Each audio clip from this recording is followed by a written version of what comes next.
What is up, creatives? This is Tom. Welcome back to another video. I have in my hands right now my trusty Canon 90D. I've made a bunch of videos about it here on the channel, and I have shooting me right now the Canon EOS R. This is a new purchase. Talked about it a lot in my last video. And what I thought would be fun is to compare the two. I know these cameras are vastly different in terms of their sort of capabilities, but I do think they sort of position themselves at similar points of the market. They're not the most comparable in terms of price. There is still a fairly different price difference, especially between the lenses for the EOS R and the 90D, but I do think it would be super useful to get a feel of the video quality you could get out of each camera. So we're going to put them through a few filmmaking tests. We're going to do things like compare the 4K on the EOS R, the 4K crop, and the 4K out of the 90D, and basically just see the type of different pictures you can get out of the cameras. So without further ado, let's get into it. Alright guys, so as our first test, I'm just going to do a bit of handheld walking. So we're literally just going to get both of the cameras just set on a sort of like close to my body as possible, and then we're just going to walk in a direction. Just see it, like both of the cameras do not have, or excuse, they've both got digital stabilization, which I tend not to use on these camera systems just because I find that they really do tend to mess with the image and crop into the image. The cameras will handle weight in a different way. We're going to use the same lens on both of these cameras, and obviously the crop factors as well will make a difference. So we're just going to walk in a straight line and see what we get.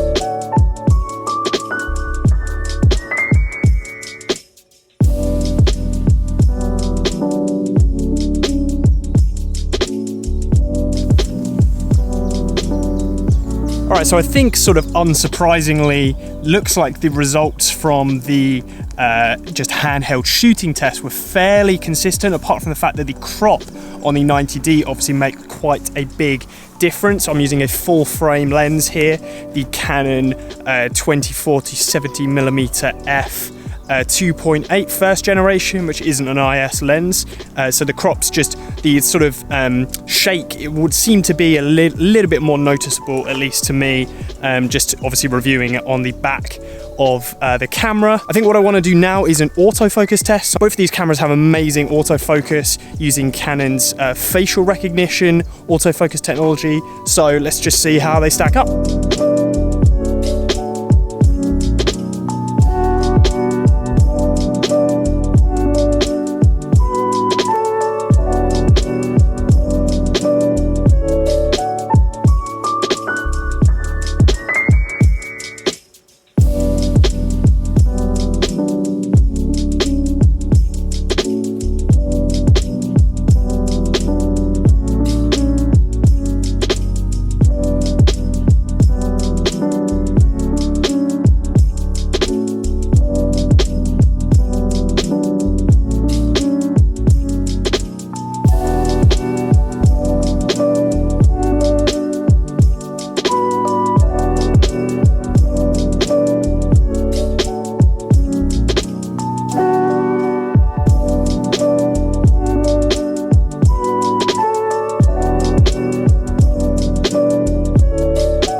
What's up guys, so back in the studio now. I've had a couple of days since that shoot, and I've had enough time to sort of start the edit, go through some of the footage. I want to share some of my thoughts on these cameras. I don't want to make this video too long today, so I'm going to sort of just cut to the chase in terms of who I think these cameras are for, where their differences are. Just for your reference as well, I'm using the Canon EOS R right now to film this portion in C-Log, so I will throw a quick grade comparison just so you can see what this sort of look looks like. And I'm using a 50mm f1.8 STM on that camera, and even on the 90D I would just never be able to use a 50mm lens in this environment, so you can see the sort of advantages you have of using a full frame camera versus a crop sensor camera. But overall, I think most people will agree with me that the 90D actually held up surprisingly well. I think even things like the colors, I actually think some of the 90D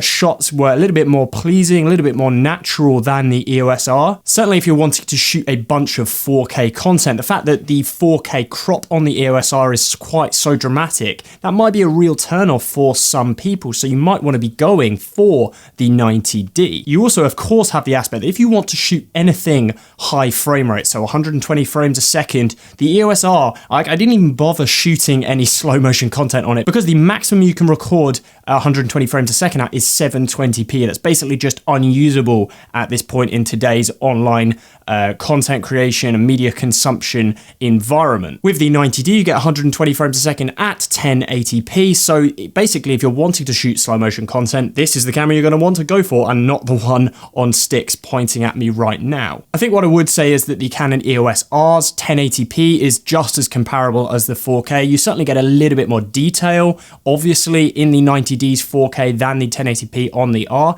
However, this is where I sort of come back to my main overarching point, is that the EOS R is a more expensive, more complete, more well-rounded camera. You're going to get a look, a picture look that is much more in line with more expensive cameras. And this really is, I think, where the differentiation is. I wouldn't use a Canon 90D on a client project or for professional work. If you are a filmmaker, you make client videos, the EOS R, even at 1080p, has just a look. There are more things that you need to be bothered about than just sharpness for cameras. The picture has an aesthetic and basically things just feel like a more premium camera. This footage out of the 90D looks like a DSLR. Don't get me wrong, that's not a bad thing. I would say personally, if you are a content creator and you do freelancing or you make short films, the EOS R is a fantastic option for you because you can also shoot that sort of 1080p, really gorgeous 1080p video or that 4K crop. But if you are just an online content creator, for instance, if I was just making YouTube videos, the 90D would actually be pretty much perfect for all of my needs. Anyway, those are my thoughts on the two systems. Hopefully the comparisons were interesting and you got something out of them. If you have any questions or you'd like to see more comparisons or anything else on these two cameras, let me know down below in the comments section and I'll catch you guys in the next one.